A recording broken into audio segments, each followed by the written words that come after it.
भारतीय हिंदी सिनेमा के संगीत के क्षेत्र की एक ऐसी महान मखमली खूबसूरत गायिका की जिसकी मंत्रमुग्ध आवाज हिंदी सिनेमा के क्षेत्र में ऐसी गूंजी कि इनके संगीत की मधुरता, सुरताल और लाजवाब गायकी ने बड़े बड़े दूसरे गायकों निर्देशक के कई सालों से जमे जमाए सिंहासन को हिलाकर रख दिया। तू मेरा जानू है, तू मेरा दिलबर है। इस महान गायिका ने जब हिंदी सिनेमा में अपना कदम रखा तो क्यों लोग इस गायिका को लता मंगेशकर का दूसरा स्वरूप मानने लगे। बहुत प्यार करते तुमको सनम। इस गायिका की आवाज में वो जादू था कि लोग इनको नए युग की नई लता कहने लगे। हिंदी सिनेमा में आसमान की ऊंचाइयों को छूने वाली इस महान गायिका की जिंदगी में आखिर ऐसा क्या हुआ था कि इस गायिका ने फिल्मों में गाने बंद कर दिए। सोचती हूं मैं चुप रहूं, कैसे दर्द क्यों इस गायिका को अपनी जिंदगी के वो बुरे दिन देखने पड़े जिसकी उम्मीद कभी किसी ने नहीं की थी। इस गायिका को फिल्मों से अपना दामन छुड़ाकर लेना पड़ा। भक्ति संगीत का सहारा, मन मेरा मंदिर, शिव मेरी पूजा, शिव से गाय की यह खेलती जिंदगी में। ऐसा क्या हुआ था कि इनके पति को दूसरी मशहूर गायिका ने बेइज्जती करके संगीत स्टूडियो से बाहर निकलवा दिया। आशा भोंसले इस गायिका के गीतों को फिल्मों से निकाल रही थी।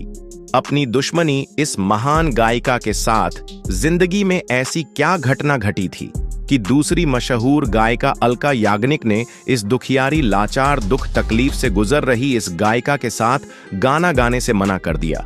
जिए तो जिए कैसे क्यों इस गायिका के साथ हिंदी सिनेमा में वो साजिशें रची गई कि इनको बदनाम करने के लिए जमीन से आसमान तक कोई कोर कसर नहीं छोड़ी गई। क्या है मेरी मजबूरी, कैसे मैं बताऊं, जिस हिंदी सिनेमा को इस महान गायिका ने अपना सब कुछ माना, उसी सिनेमा ने कैसे छीन लिया इनसे सब कुछ। और ये दिल मुस्कुराया तो इस गायिका की जिंदगी में क्या हुआ था ऐसा कि यह गायिका 40 दिनों तक बिस्तर में पड़ी पड़ी तड़पती रही। और जब यह गायिका बिस्तर से बाहर आई तो इनकी जिंदगी में वो क्या चमत्कार हुआ जिसको सुनकर लोग आज भी हैरान हो जाते हैं। आंसुओं को पी गई, जाने कैसे जी गई, बताएंगे भी बहुत कुछ। इस महान खूबसूरत गायिका की जिंदगी से जुड़े वो राज और दुख तकलीफ आप बने रहिए हमारे साथ। वीडियो के अंत तक जाने, जिगर जाने मन मुझको है। बॉलीवुड चैनल के सभी चाहने वालों और पहली बार चैनल से जुड़ रहे सभी दोस्तों, आज हम अपने इस शो में बात कर रहे हैं एक ऐसी बेमिसाल, बेहतरीन, लाजवाब और मधुर और सुरीली आवाज की मल्लिका की, भक्ति गीतों की रानी, जिसको भगवान ने सब कुछ दिया। अपनी इसी लोकप्रियता और गायकी की वजह से यह पूरी दुनिया में पहचानी गई। मधुर संगीत और आवाज की मल्लिका अलका नाडकर्णी यानी अनुराधा पौडवाल के नाम से जब जब प्यार बहरा हुआ है दोस्तों। कौन थी अनुराधा पौडवाल, कैसे इनका फिल्मों में संगीत की तरफ आना हुआ, किस परिवार से है, इनका नाता कैसे, इनका पूरा जीवन उजाले से अंधकार की गहराइयों में खो गया, यह सब हम आपको बताएं। उससे पहले आइए एक नजर डाल लेते हैं इनकी पढ़ाई लिखाई और इनके परिवार पर। अनुराधा का जन्म 27 अक्टूबर 1954 को भारत देश के कर्नाटक के उत्तर में कन्नड़ जिले के कारवा में एक हिंदू कोंकणी परिवार में हुआ था। माता पिता ने प्यार से नाम रखा अलका नाटकर ने, लेकिन आगे चलकर यह अनुराधा पौडवाल के नाम से जानी गई और लोकप्रिय भी हुई। अनुराधा के जन्म के कुछ समय बाद ही इनके पिता मुंबई शहर चले आए थे। यहीं पर अनुराधा का पालन पोषण और पढ़ाई लिखाई हुई। अनुराधा पढ़ाई में एक होशियार छात्रा थी और वह बड़े होकर पढ़ लिखकर एक डॉक्टर बनना चाहती थी, लेकिन किस्मत में तो कुछ और ही लिखा था। अनुराधा जब 4 साल की थी तो इन्होंने उस वक्त मशहूर गायिका लता मंगेशकर जी को प्रत्यक्ष रूप से अपने सामने गाते हुए सुना। माना जाता है कि इसी के बाद से अनुराधा का झुकाव संगीत की तरफ होता चला गया और अनुराधा लता मंगेशकर को ही अपना आदर्श और गुरु मानने लगी। फिल्मों में गीत गाने की बात की, लेकिन अनुराधा उस परिवार और समाज से आती थी जहां अच्छे घर की लड़कियों को फिल्मों में काम करना अच्छी बात नहीं माना जाता था।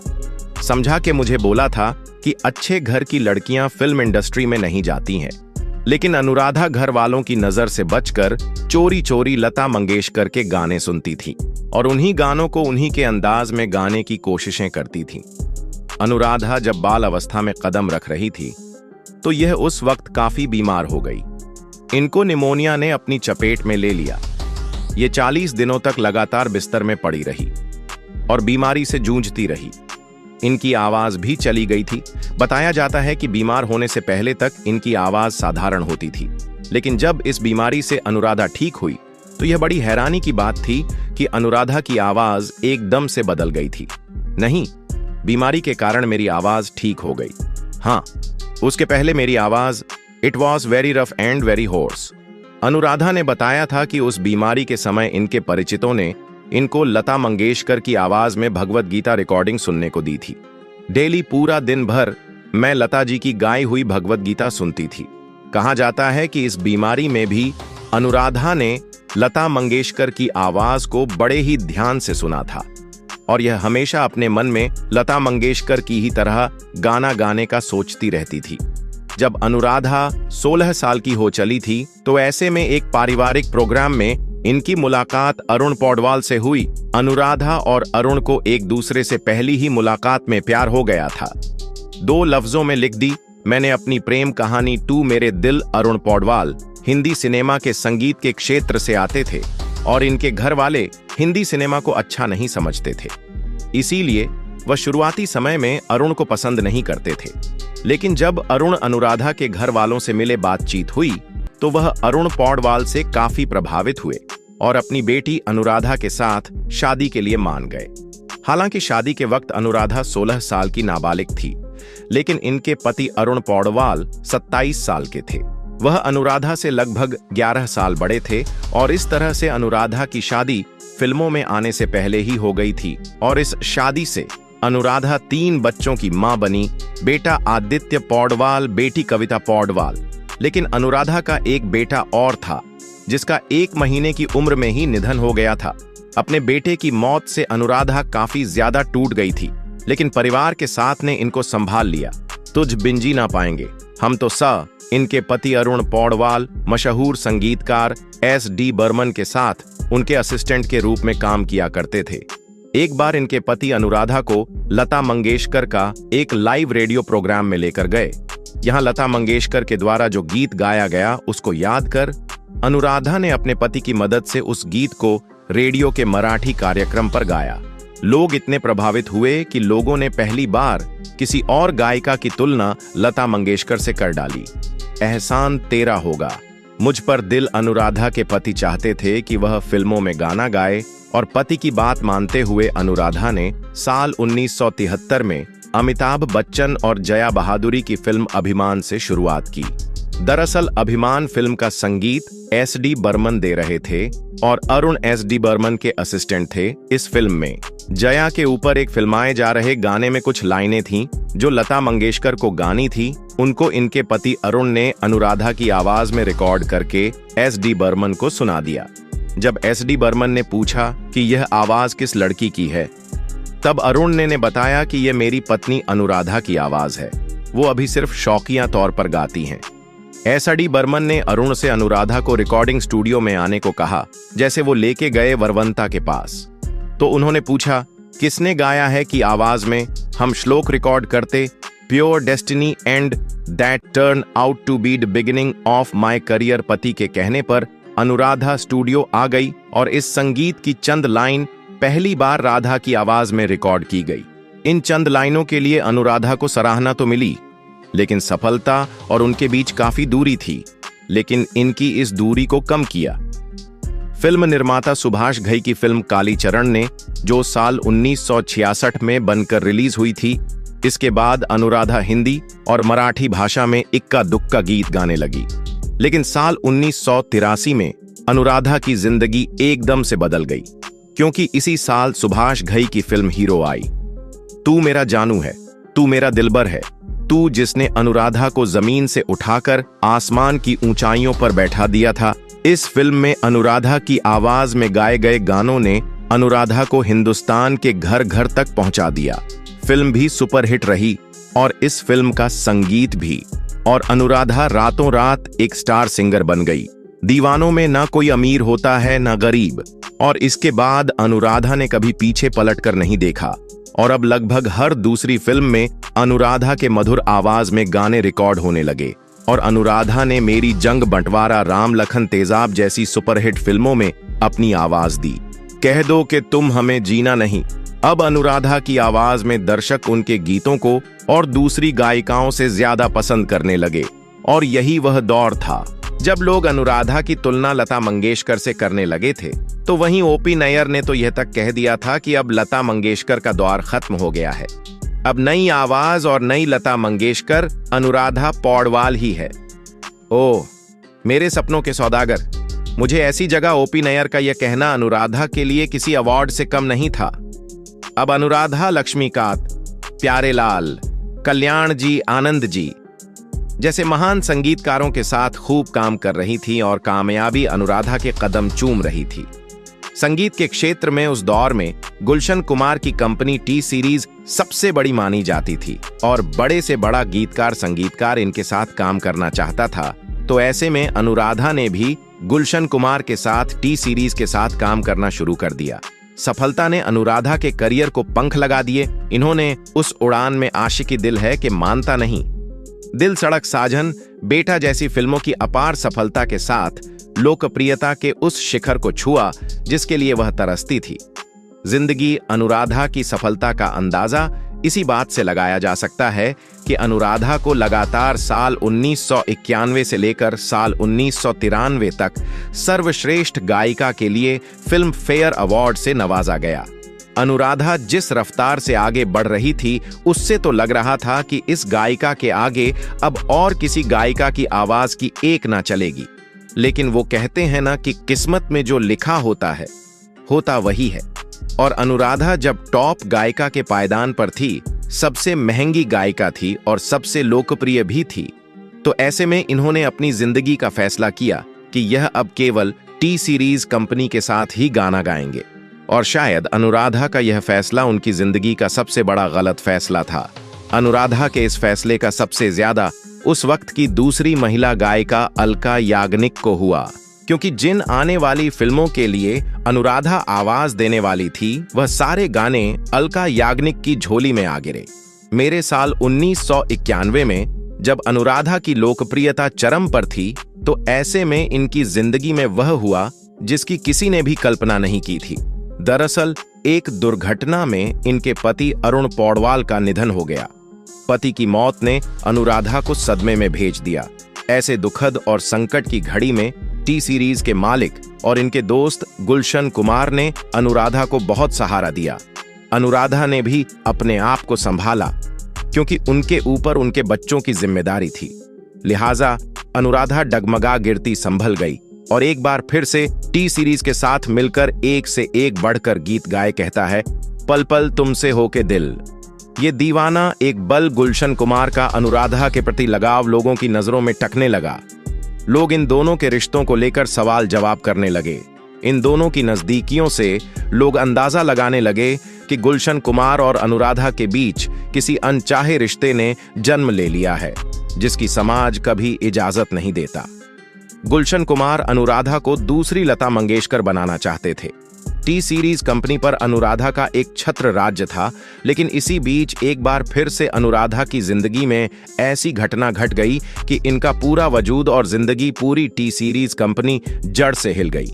दरअसल 90 के दशक में बॉलीवुड पर अंडरवर्ल्ड का काला साया था, तो ऐसे में गैंगस्टर अब्बू सलेम ने गुलशन कुमार से हर महीने लाख रुपयों की फिरौती की मांग की, मगर गुलशन कुमार ने इससे साफ इनकार कर दिया, जिसके बाद परिणाम स्वरूप मुंबई के साउथ अंधेरी इलाके में स्थित जितेश्वर महादेव मंदिर के बाहर 12 अगस्त 1997 को गुलशन कुमार को गोलियों से भून दिया गया। गुलशन कुमार को 16 गोलियां लगी थीं। हालांकि गुलशन की मौत के बाद इनकी हत्या की जांच की गई और फिल्मी संगीतकारों के घरों तक भी यह जांच पहुंची। अनुराधा पूरी तरह से बिखर गई थी और अब अनुराधा ने अपने आप को फिल्मों से एकदम अलग सा कर लिया था और यह अपने दुख में ही डूबती चली गई। हालांकि कुछ समय बाद अनुराधा संभली और यह भक्ति गीतों को ही गाने लगी। इंडस्ट्री में लोगों का एक दूसरे को गिराकर पैर खींचने की परंपरा ने अनुराधा को इतना दुखी कर दिया था कि यह फिल्मों से ही दूर हो गई। हालांकि इन्होंने गुलशन कुमार के जाने के बाद भी टी सीरीज कंपनी के साथ मिलकर हम साथ साथ हैं, सिर्फ तुम जैसी फिल्मों के लिए गीत गाए थे, चाहा है तुझको चाहूंगी। हरदम साल 2000 के आते आते इन्होंने फिल्मों से बिल्कुल किनारा कर लिया और अब सिर्फ अपने आप को भक्ति गीतों के हवाले कर दिया। अनुराधा पौडवाल को साल 2006 में आई फिल्म जाने होगा क्या में उनकी आवाज में आखिरी बार सुना गया था कलकी उठा के देखिए। नजर मिला भक्ति गीतों से भी अनुराधा पौडवाल को काफी लोकप्रियता, धन दौलत नाम शोहरत हासिल हुई। अनुराधा पौडवाल ने अपने फिल्मी करियर के दौरान लेजेंड सिंगर मोहम्मद रफी, किशोर कुमार, मन्नाडे के, जे यशुदास, उदित नारायण कुमार, सानू, मुकेश, सुरेश बाडकर, सोनू निगम के साथ गाने गाए। तो वहीं अलका याग्निक, आशा भोसले, कविता कृष्णमूर्ति के साथ भी डुएट्स गाए वक्त कटे नहीं कटता है तेरे बिना। किशोर कुमार अनुराधा पौडवाल को अपनी छोटी बहन मानते थे। अनुराधा पौडवाल ने बंगाली, हिंदी, मराठी समेत कई अन्य भाषाओं में अपनी मधुर आवाज दी है। इन्होंने अपने संगीत के सफर में लगभग 10,000 के करीब गीत गाए हैं। गीतों के अलावा अनुराधा ने 1500 से ज्यादा भजनों को भी अपनी आवाज दी है। संगीत के क्षेत्र में किए गए उनके बेहतरीन योगदान के लिए कई सारे मान सम्मान से इन्हें नवाजा जा चुका है। अनुराधा को भारत सरकार की तरफ से साल 2017 में पद्मश्री से भी सम्मानित किया गया था। इसके अलावा इनको 4 बार फिल्म फेयर और 1 बार राष्ट्रीय फिल्म पुरस्कार से भी सम्मानित किया जा चुका है। हम तेरे बिन कहीं रह नहीं पाते, तुम नहीं आते तो हम तो दोस्तों, यह तो था अनुराधा पौडवाल का फिल्मी सफर। अब बात करते हैं इनके कुछ निजी विवादों की, जिसकी वजह से यह आज तक चर्चाओं में घिरी रहती हैं। अनुराधा पौडवाल ने भारतीय हिंदी सिनेमा में खूब नाम कमाया, लेकिन उनकी इस कामयाबी और शोहरत के बीच उनको कई दुख, तकलीफ और विवादों और साजिशों का सामना करना पड़ा। इन्हीं में से चर्चित विवाद इनका रहा मंगेशकर बहनों से। अनुराधा पौडवाल लता मंगेशकर को अपना आदर्श और गुरु मानती है, लेकिन इस गुरु और शिष्य की डोर बेहद ही कमजोर रही। अनुराधा पौडवाल का करियर जब अपने चरम पर था तो हिंदी सिनेमा की हर दूसरी फिल्म में अनुराधा की आवाज में गीत होता था, और अनुराधा ने कब लता और आशा भोसले की जगह ले ली पता ही नहीं चला। बस फिर क्या था, अनुराधा की यह कामयाबी उनके लिए दुख का कारण बन गई और इनके खिलाफ शुरू हो गई हिंदी सिनेमा में साजिशें। मीडिया रिपोर्ट्स के मुताबिक कहा जाता है कि लता मंगेशकर और आशा भोसले अनुराधा से कई गीतों को अपनी आवाज से बदलवा दिया करती थी। अर्थात अनुराधा अपनी आवाज में गाने को रिकॉर्ड करके आती, लेकिन जब फिल्म रिलीज होती थी तो फिल्म देखकर पता चलता था कि अनुराधा की आवाज में गाया गया गाना कब लता मंगेशकर की आवाज में रिकॉर्ड करके फिल्म में डाल दिया गया। इसका तभी पता चलता था जैसे कि फिल्म नागिन का चर्चित गाना मैं तेरी दुश्मन दुश्मन तू मेरा को अनुराधा पौडवाल की आवाज में रिकॉर्ड किया गया था, लेकिन जब यह फिल्म रिलीज हुई तो पता चला कि यह गाना कब लता मंगेशकर की आवाज से रिप्लेस हो गया। इसकी कोई खबर ही नहीं लगी। यह सब देखकर अनुराधा पौडवाल को बहुत दुख होता था और अपने इस दुख को वो किसी से भी नहीं कह पाती थी। मैं तेरी दुश्मन दुश्मन तू मेरा मैं। ना अनुराधा पौडवाल की लोकप्रियता उनके लिए समस्या बनती जा रही थी, और इसी सब के चलते एक बार तो आशा भोसले ने सारी हदें पार कर दी। आशा भोसले ने अनुराधा पौडवाल के पति अरुण पौडवाल को भरे स्टूडियो में सभी के सामने उनका घोर अपमान करके बाहर निकलवा दिया था। दरअसल हुआ यूं कि उस समय कई म्यूजिक कंपोजर लता और आशा की जगह अनुराधा से गाना रिकॉर्ड करवाना चाहते थे, क्योंकि उस समय अनुराधा के गाने इन दोनों बहनों से ज्यादा लोकप्रिय हो रहे थे और अच्छी कमाई इनकी हो रही थी। एक दिन आशा भोसले अपने ससुर SD बर्मन के स्टूडियो में एक गाना रिकॉर्ड करने पहुंची तो वहां अनुराधा अपने पति अरुण पौडवाल, जो कि उस समय आशा भोसले के ससुर SD बर्मन के असिस्टेंट थे, उनको देखकर आशा एकदम से भड़क गई और गुस्से में आ गई और उसी गुस्से में बोल पड़ी कि यह आदमी जब तक मेरे सामने रहेगा इस स्टूडियो में मैं तब तक गाना रिकॉर्ड नहीं करूंगी। पहले इस आदमी को स्टूडियो से बाहर करो। हुआ भी फिर वैसा ही जैसा आशा भोसले ने चाहा। उनके पति को इस तरह से अपमानित करके सबके सामने स्टूडियो से बाहर निकाल दिया गया और इस तरह से आशा ने अनुराधा की कामयाबी का बदला उनके पति से लिया। जब इस बात को अनुराधा को बताया, उनके पति ने तो अनुराधा को बहुत दुख हुआ था।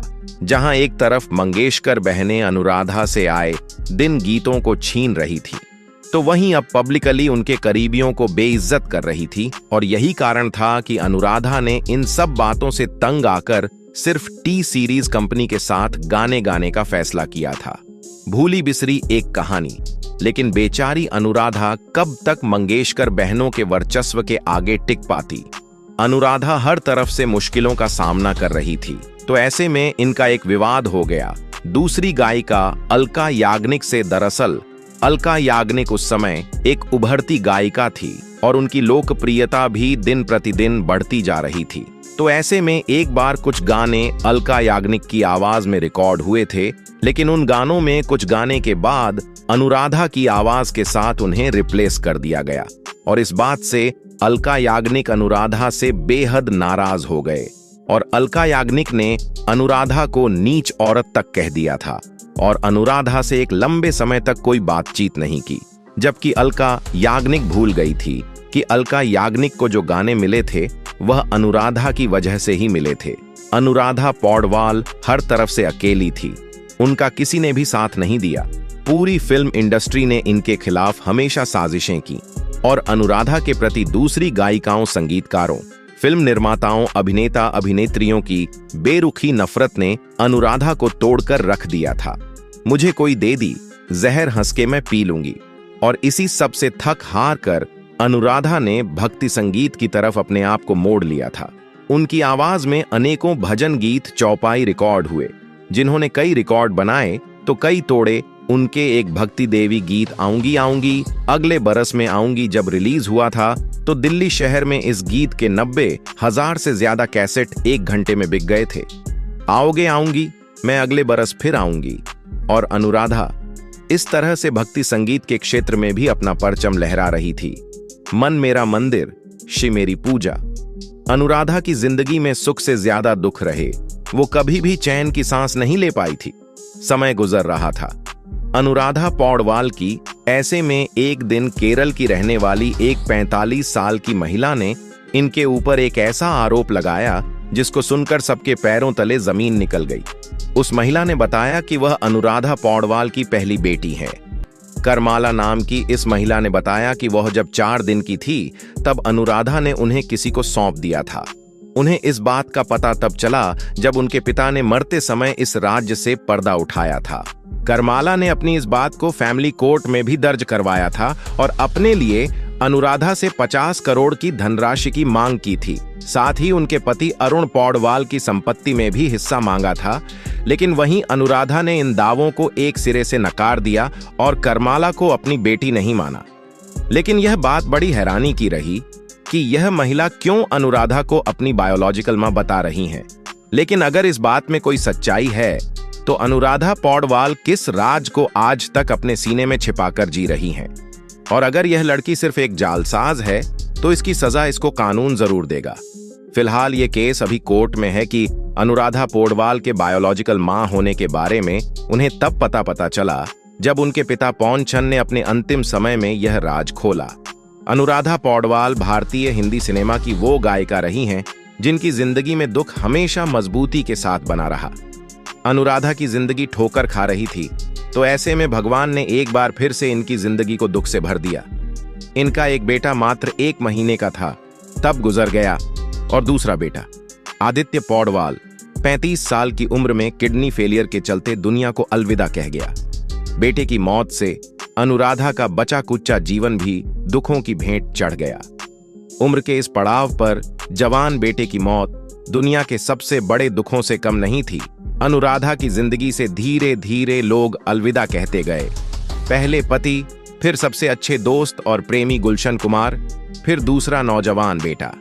वक्त के दुख थप्पे ने अनुराधा को हमेशा के लिए अंधेरे में डुबो दिया, जिससे अनुराधा कभी बाहर ही नहीं आ पाई। अब अनुराधा अपनी बेटी कविता पौडवाल के साथ रहती हैं और कविता पौडवाल ही उनकी देखभाल करती हैं और कविता पौडवाल भी अपनी मां अनुराधा की तरह भक्ति संगीत से जुड़ी है। तो दोस्तों, यह था अनुराधा पौवा की जिंदगी का सफर। अनुराधा ने हमेशा सबकी मदद की, लेकिन इनकी मदद किसी ने नहीं की। अनुराधा बड़ी हिम्मत के साथ बनी रही। अनुराधा आज जैसी भी हैं, लेकिन आज भी उनके घर सुबह हवन होता है। उनका घर किसी मंदिर से कम नहीं लगता। कई लोगों के लिए अनुराधा एक देवी की तरह है। अनुराधा भारतीय जनता पार्टी के सदस्य हैं। वह खुलकर हिंदुत्व का समर्थन करती हैं, जिसके चलते इनको यहां भी कई विवादों का सामना करना पड़ गया। अनुराधा बड़ी ही हिम्मत वाली गायिका है, जिनके ऊपर भगवान ने खूब जुल्म किए, लेकिन अनुराधा ने कभी हार नहीं मानी। हर बुराई से बचे, बस नेक। तो दोस्तों, ये था अनुराधा पौडवाल का पूरा जीवन, जिसको हमने आपके सामने रखा।